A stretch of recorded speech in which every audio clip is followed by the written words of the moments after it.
بسم الله الرحمن الرحيم، والصلاة والسلام على أشرف المرسلين سيدنا محمد عليه أفضل الصلاة والسلام. النهاردة هنعمل صوص الفراولة. كلنا بنحتاج لصوص الفراولة لتزيين الكيكات، للتورتات، للحشو الجاتوه، لتزيين أي حلوى، حتى الدوناتس عايز تعملي أي حاجة عايزة تزيني بيها أي نوع من الحلويات. بيدي طعم ولون وبهجة كده للأطفال. خلاص، هو عبارة عن كوباية عصير فراولة بيور، نص كوباية سكر. هناخد كوباية العصير الفراولة دي ونحطها في الحلة على النار، عليها نص كوباية السكر، عليها عصير نص ليمونة، عليها معلقة الزبدة.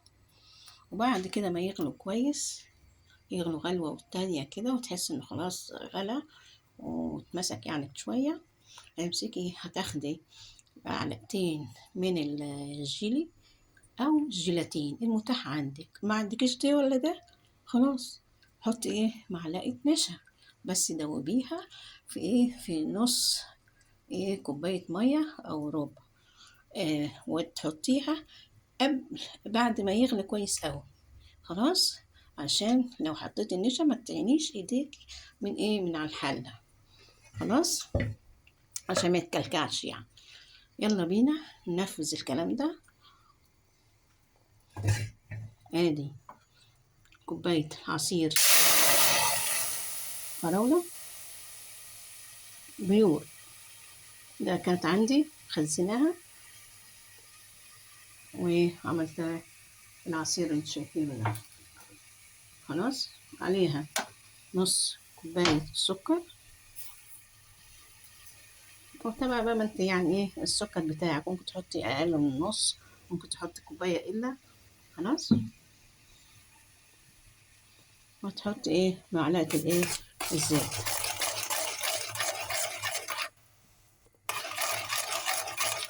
متنسيش بقى عصرة الليمون، لأن الليمون بيحافظ على الحاجة، وفي نفس الوقت يدينا قيمة يعني. والبرد ده الليمون حلو، مادة حافظة. خلاص، هنمسكه ونقلبه كويس ونمسكه مع بعض لما يغلي، ياخد غلوة والتانية هن هنحط له الجيلي أو الجيلاتين. ما عندكيش جيلي أو جيلاتين، حطي معلقة، اللهم صل على النبي، حطي معلقة نشا. خلاص، بس قبل يعني يغلي كويس غلوة التانية، تحسي ان كده بقى حلو يعني في ايديكي. خلاص، تدوبي ان معلقة النشا في نص مية او اقل. خلاص، تدوبي فيها معلقة النشا، عشان انت لو حطيتي النشا من الاول هتفضلي تفضلي تقلبي قلبي قلبي على طول، ايدك توجعك.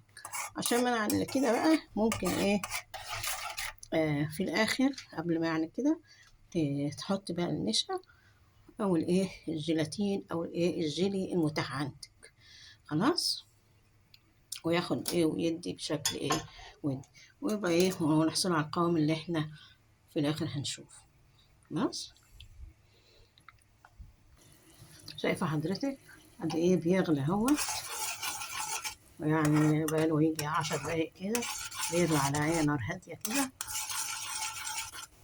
حلو، ناخد بقى ونحط معلقتين الجيلي عشان ندوبوهم في في نص كوباية المية. خلاص،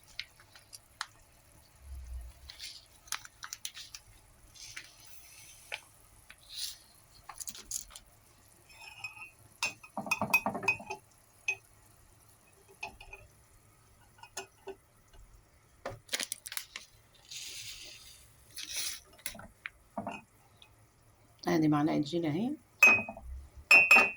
او الجيلاتين.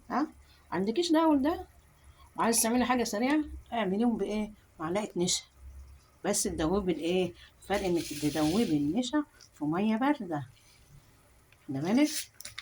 لكن الجيلي والجيلاتين هتدوبيه في مية سخنة. خلاص، ادي كنت غالية نص كوباية مية، وهندوبهم فيها وننزلهم. خلاص.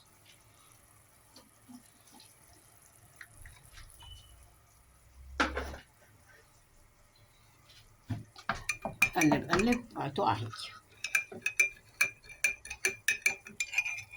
وده اهو. خلاص. ايه كفايه بقى كده عليه عشان ايه ادينا لون غامق يبقى مش لطيف. وعليه الايه نص كوبايه الماء المغليه ومعلقتين الايه الجيلي او الايه الجيلاتين. لو ما عندكيش جيلي ولا جيلاتين هتعملي ايه؟ تحطي دوبي نص كوبايه ميه بارده. خلاص. فيها ايه معلقه نشا وتحطيها بعد ما يغلي كويس قوي. وتيجي ايه تفضلي تقلبي ايه فيها. خلاص. ده طبعا مش هيبان ان كده غير لما يتحط في التلاجة هيجمد. اما لو حطيتيه له نشا فهيجمد في ايديكي في ساعتها. خلاص.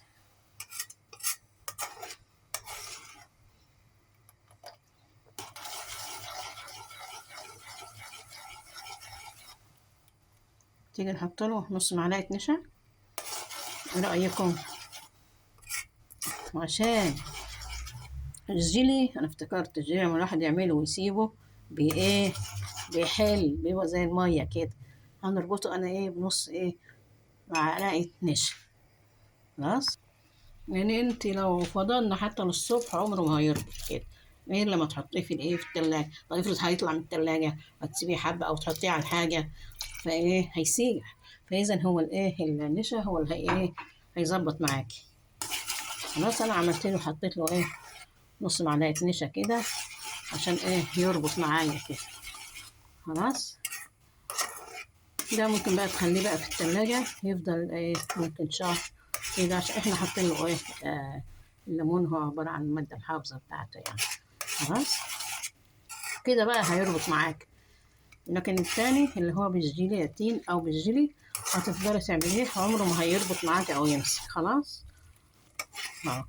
لكن ايه لو حطينا اهوت نص معلقة نشا. خلاص. حط نص معلقة هيبقى ايه معاكي مظبوط. لان المعلقة لو حطيتي معلقة هيعوز مية تحطي له مية كتير. خلاص. فده ان شاء الله ايه هي اه بدأ ايه يتقل اهو.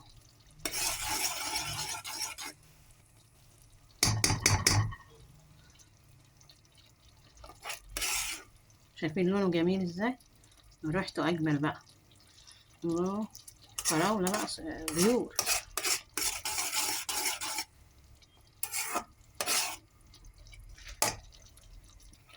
خلاص. هو ده القوام ايه المطلوب كده جميل. ولسه هيبرد هيتقل كمان زيادة. شايفين حلو ازاي قوامه كده جميل. ولسه هيبرد وتحط في التلاجة هي ايه هيبقى ايه كمان اتقل من كده. خلاص. يبقى الهدف ان انا حطيت نص معلقة النشا عشان يربط. وعشان كمان لو حطيناها بره مثلا شوية ولا حاجة ما يساحش. لان طبعا عارفين فاكرين ايه الجيلي مثلا لما بنعمله ونسيبه بيبقى زي المية. لكن النشا بصي خليه يربط جميل ازاي. خلاص. ما تنسوناش بقى في الدعم واللايك. ودمتم لنا سالمين. وألف ألف شكر على دعمكم واشتراككم حتى لو اشتركتوش يعني ولا دعمتوني. وبرضه لكم منا جزيل الشكر والاحترام والتقدير حسن سماعكم. دمتم لنا سالمين مع ألف ألف سلام.